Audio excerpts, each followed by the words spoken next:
বর্ষিয়ান রাজনীতিবিদ রেজ্জাক মোল্লা তিনি আজকে ইন্তেকাল করেছেন, কি বলবেন?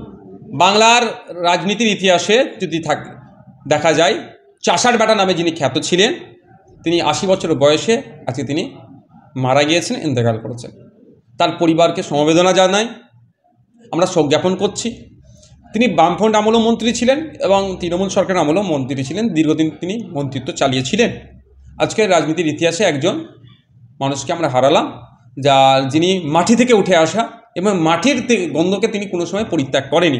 আমরা অনেক সময় দেখেছি মাটি থেকে উঠে আসার পরে অর্থাৎ শিকড়কে তারা ভুলে যায়, কিন্তু এমন একজন বর্ষিয়ান নেতা ছিলেন রেজ্জাক মোল্লা সাহেব। তিনি যেখান থেকে উঠে এসেছিলেন সেই জায়গায় তিনি ভুলে যাননি। বারবার তিনি নিজেকে চাষার বেটা বলে পরিচয় দিতে তিনি স্বাচ্ছন্দ্য বোধ করেছিলেন। এই ধরনের মানুষ কিন্তু পাওয়া খুব কম যায়। তাই বলি, আমরা একজন বর্ষিয়ান নেতাকে হারালাম, তার জায়গাটা পূরণ করা হয়তো সম্ভব হয়ে উঠবে না। মানুষের জীবনে অনেক বিতর্ক আছে, বিতর্ক ছাড়া মানুষ নেই, কিন্তু আমরা চাইব সৃষ্টিকর্তা তাকে ভালো রাখুক, যেখানে উনি থাকবেন শান্তিতে থাকুক, এটা কামনা করব। আমরা সূত্র মারফত খবর পেলাম যে 11টার সময় উনি ইন্তেকাল করেছে, 11টার অনুমান 11:30টার দিকে তিনি ইন্তেকাল করেছেন। কখন মাটি হবে সেটা ঠিক হয়নি, আপনি কি সেই জায়গায় যাবেন? দেখুন, আমি ওটা খোঁজ নিচ্ছি, আমারও ইচ্ছা আছে যাওয়ার, কারণ আমি তার সাথে কয়েকবার ওভার ফোনে, তাও ঠিকমতো তো উনি দীর্ঘদিন ধরে অসুস্থ ছিলেন, শুধু কেমন আছেন না আছেন এই কথা বলা সম্ভব হয়েছে। আমি চেষ্টা করছি যাওয়ার জন্য। ওনার সাথে ডাইরেক্ট কোনো সময় সাক্ষাৎ হয়েছে, আপনার কথা হয়েছে? না, আমার সাথে কোনো সময় হয়ে ওঠেনি। ওয়াকফ অ্যামেন্ডমেন্ট অ্যাক্ট, যে নতুন অ্যাক্ট হয়েছে 2025-এ, যে আইন হচ্ছে, এই আইনটা আমাদের রাজ্যে আমরা বাস্তবায়ন হতে দেব না। মুখ্যমন্ত্রী মাননীয় মমতা ব্যানার্জি মহাশয় কদিন আগেই দেখলাম একটা ধর্মীয় অনুষ্ঠানে গিয়ে সেখানে সংখ্যালঘু মুসলিমদেরকে আশ্বস্ত করেছেন। তিনি নাকি বলেছেন এই মর্মে, সংবাদ মাধ্যমে দেখলাম আমি, যে মুসলিমরা চিন্তিত হবেন না, এই রাজ্যে নাকি এই আইনকে লাগু হতে দেবে না। তো ওই রকম ভাবে মুখে বলে দিলে তো হয় না, তার জন্য কিছু স্পেসিফিক ব্যবস্থা গ্রহণ করতে হয়। আর এই মর্মে আমি মুখ্যমন্ত্রীকে একটা চিঠি করে জানিয়েছি, তাকে আমি অনুরোধ করেছি, তাকে সাজেস্ট করেছি 3টে কাজ করার জন্য। অনেক কাজে 3টে প্রথম বলেছি। প্রথম হচ্ছে, চিঠির আগে বলি, তিনি বলছেন লাগু হতে দেবে না, কিন্তু তার দলের একাধিক এমপি অনুপস্থিত ছিলেন, তাদের বিরুদ্ধে কি ব্যবস্থা গ্রহণ করছে আগে দেখব, তারপরে ভাববো উনি সত্যি সিরিয়াস নিচ্ছেন ম্যাটারটা। আর যারা উপস্থিত হয়েছেন তারা কাকে ভোট দিয়েছে সেটাও পাবলিক ডোমিনে নিয়ে আসা হোক। বিজেপির পক্ষে ভোট দিল না বিজেপির বিপক্ষে ভোট দিল, কারণ লোকসভা রাজ্যসভা মিলিয়ে 42টি এমপি আছে, একাধিক এমপি উপস্থিত ছিলেন না, তাদের বিরুদ্ধে কি ব্যবস্থা গ্রহণ করছেন সেটা যেমন দেখতে চাই, যারা ভোট দিয়েছেন কোন দিকে ভোটটা দিয়েছেন সেটা পাবলিক ডোমিনে আনা হোক। তারপর আমি 3টে মর্মে ওনাকে চিঠি করেছি। প্রথম হচ্ছে, বিধানসভায় বিল, এই যে ওয়াকফ অ্যামেন্ডমেন্ট অ্যাক্ট, যে নতুন অ্যাক্ট হয়েছে 2025-এ, যে আইন হচ্ছে, এই আইনটা আমাদের রাজ্যে আমরা বাস্তবায়ন হতে দেব না, করব না। এই মর্মে তো উনি পাবলিক ডোমিনে বলছেন, এই কথাটাই বিধানসভায় একটা রেজুলেশন পাস করানো হোক, এই মর্মে আমি চিঠি করেছি মুখ্যমন্ত্রীকে।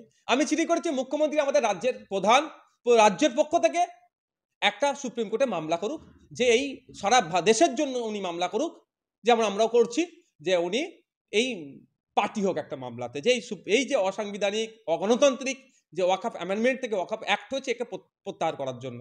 3 নম্বর, লোকসভা রাজ্যসভা মিলিয়ে 42টি এমপি আছে এবং আমাদের রাজ্যে 200-র অধিক এমএলএ আছে। সমস্ত এমপি এমএলএদেরকে নির্দেশনা দিক, তারা ইন্ডিভিজুয়ালি একে একে তারা আলাদা আলাদা করে মামলা করুক। এই 3টে মর্মে আমি আমাদের রাজ্যের মুখ্যমন্ত্রী মাননীয় মমতা ব্যানার্জি মহাশয়কে আমি চিঠি করেছি। আশা করছি তিনি সংখ্যালঘুদেরকে শুধুমাত্র মুখে বলবেন না, বাস্তবে তিনি সংখ্যালঘুদের পাশে থাকবেন, বিধানসভায় রেজুলেশন পাস করাবেন এই আইনের বিরুদ্ধে, তিনি নিজে সুপ্রিম কোর্টে যাবেন রাজ্যের পক্ষ থেকে, মানে রাজ্য যাবে সুপ্রিম কোর্টে। 3 নম্বর হচ্ছে, তারা এমপি এমএলএদেরকে আপনার প্রত্যেককে, হ্যাঁ কয়েকজন বিক্ষিপ্তভাবে এমপি এমএলএ মামলা করছে শুনছি, কিন্তু প্রত্যেককে করতে হবে। সম্প্রীতি নিয়ে দিলীপ ঘোষ বলেছেন, বাংলায় যারা সম্প্রীতির কথা বলেন তারা মিথ্যে কথা বলেন এবং তারা নিজেদের স্বার্থের জন্য বলেন, যারা সম্প্রীতির বার্তা দেন তাদের রক্তের দোষ আছে। বাংলার কথা বাদ দিলাম, কদিন আগেই মুসলিম ধর্মের ধর্মীয় অনুষ্ঠান পবিত্র ঈদ উল ফিতর গিয়েছে, যে বাংলাদেশে দিলীপ ঘোষদের ভাষায় হিন্দুদেরকে নাকি কেদাম অত্যাচার হচ্ছে, মেরে ফেলছে, কেটে ফেলছে, দিলীপ ঘোষদের ভাষায়, শুভেন্দু অধিকারীদের ভাষায়। সেই বাংলাদেশের ইন্টেরিয়াম গভর্নমেন্টের যিনি চিফ আছেন ডক্টর ইউনূস সাহেবকে ঈদের শুভেচ্ছা দিয়ে সম্প্রীতি তিনি বার্তা পাঠিয়েছেন কে? আমাদের দেশের প্রধানমন্ত্রী তথা বিজেপির একজন অন্যতম শীর্ষ নেতৃত্ব।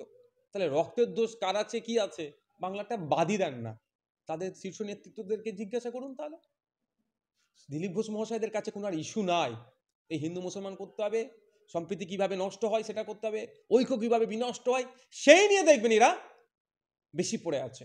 কিন্তু এরা দীর্ঘদিন ধরে এমপি আছেন, এমএলএ আছেন, কেন্দ্রীয় রাজ্য সরকার দিচ্ছে না ডেভেলপমেন্টের জন্য, সেটা আমিও সাফার করছি, আমিও এর প্রতিবাদ করছি, কিন্তু আমার সাথে তার কেন্দ্র সরকার নাই, আমার দলের তো কেন্দ্র সরকার চলছে না, এদের দলের দিলীপ ঘোষদের দলের কেন্দ্র সরকার চলছে।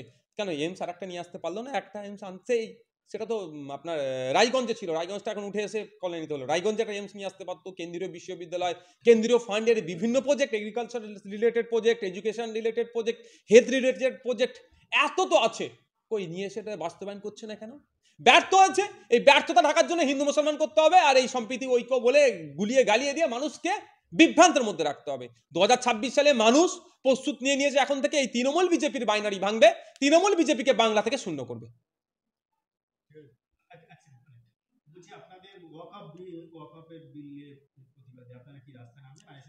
অবশ্যই Indian secular front day on থেকেই, যখন ওয়াকফ সংশোধনী বিল ছিল তখন প্রতিবাদ করেছে।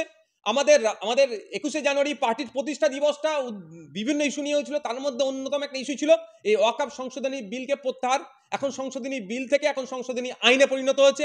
এই আইনের বিরুদ্ধে আমরা মাঠে ময়দানে আছি, আইনি লড়াইয়ে আছি, সাথে সাথে মাঠে ময়দানে লড়াই করছি। আগামী 14 তারিখে অর্থাৎ আগামী সোমবার কলকাতায় শিয়ালদা থেকে বাবা সাহেব আম্বেদকর স্ট্যাচু পর্যন্ত, ধর্মতলার উপর দিয়ে বাবা সাহেব আম্বেদকর স্ট্যাচু পর্যন্ত আমাদের একটা ওয়াকফ আইন প্রত্যাহারের জন্য একটা মহামিছিল হবে। বাবা সাহেব আম্বেদকরের জন্মদিনটাকে আমরা এই জন্যই বেছে নিলাম, বাবা সাহেব আম্বেদকর আর সংবিধান আমরা আলাদা করতে পারি না। বাবা সাহেব আম্বেদকরের নেতৃত্বে যে আমরা সংবিধান পেয়েছি, সেই সংবিধানের উপর আঘাত দিচ্ছে এই ওয়াকফ নতুন যে সংশোধনী আইনটা এনেছে। তো সুতরাং সংবিধানের উপর আঘাত দিচ্ছে, আবার বাবা সাহেব আম্বেদকরের জন্মদিন, দুটোকে সামনে রেখে আমরা এই প্রতিবাদ সংগঠিত করব। আজকে একই দিনে একই সঙ্গে একদিকে বৈঠক, একদিকে মিছিল চাকরিহারাদের, এবং গতকাল দেখেছেন বা পরশু দেখেন যে লাঠিচার্জ এবং লাথি মারা শিক্ষক সমাজের উপর, এটা কিভাবে দেখছেন আপনি? দেখুন, ব্যাপারটা হচ্ছে রাজ্য সরকারের ব্যর্থতার জন্যই যারা আজকে যোগ্য তারাও আজকে চাকরিচ্যুত হলো। হাইকোর্ট থেকে সুপ্রিম কোর্ট বারবার বিচারপতিরা এই পৃথকীকরণের কথা বলেছে, কিন্তু এক একজন এক এক রকম তথ্য দিয়েছে। রাজ্য সরকার এক তথ্য দিয়েছে, এসএসসি আলাদা তথ্য দিয়েছে, পর্ষদ আলাদা তথ্য দিয়েছে। ফলে এই ভুলভাল তথ্যতে হচপচের জন্য এতগুলো বৈধ শিক্ষক আছে চাকরিহারা। আজকে অনেক কথা বলছেন, কিন্তু আমি বলছি সম্পূর্ণ দায়ভার রাজ্য সরকারকে নিতে হবে। সহজ জিনিস ছিল ভাই, কারা অবৈধ পন্থা অবলম্বন করে চাকরি পেয়েছে তাদের লিস্টটা দিয়ে দিলে তাদেরকে বাতিল করে দাও, আর যারা বৈধ পন্থা অবলম্বন করে মেধার ভিত্তিতে চাকরি পেয়েছে তারা চাকরিতে বহাল থাকতো। সেইগুলো তো এই কটা বছর ধরে করতে পারলো না।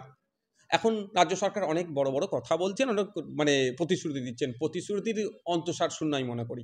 তার কয়েকদিনের মধ্যেই যখন কসবায় বা বিভিন্ন জায়গায় ডিআই অফিসে যখন এই বিষয়টা নিয়ে জানাতে যাচ্ছে, তাদের উপরে যেভাবে পুলিশ আক্রমণ নামিয়ে আনলো, একটা সুস্থ সমাজে এটা কোনোভাবেই কাঙ্ক্ষিত নয়। আরে এটা ভারতবর্ষ গণতান্ত্রিক রাষ্ট্র, এখানে ক্রিমিনালদের সাথেও যে এই আচরণ করা যায় না। এখানে জেল বলে আর না, এখানে সংশোধনাগার বলা হচ্ছে। আর সেখানে একজন শিক্ষক, যারা জাতির মেরুদণ্ড বা সমাজের মেরুদণ্ড বলি আমরা, তাদেরকে যেভাবে আক্রমণ হলো, মারধর হলো, শুধু লাঠির ডান্ডা ভেঙে ফেলেছে এমন মারধর করেছে।